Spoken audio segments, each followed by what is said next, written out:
কি হয়েছে তোর? কথা বলছিস না কেন তুই? কি হয়েছে? দেখ এখনো কেমন চুপ করে দাঁড়িয়ে আছিস তুই, কেমন অদ্ভুত ভাবে তাকিয়ে আছিস। পারো আমি এভাবে তো তোকে চিনি না, কেমন অচেনা লাগছে তোকে। পারো কি হয়েছে তোর? হঠাৎ করে তুই এতটা কেন? এরপর ডাকলে তুমি আর আমাকে পাবে না দেব।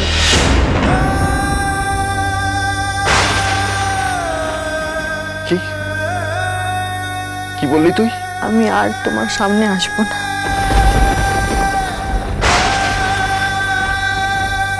মানে?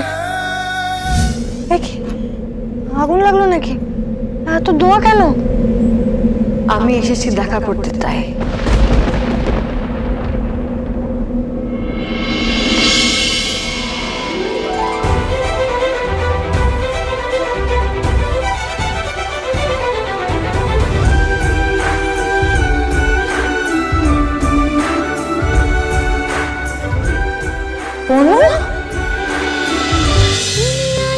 তুমি আশেপাশে থাকলে সোম থেকে রবি প্রতিদিন রাত ৮টায় স্টার জলসায়।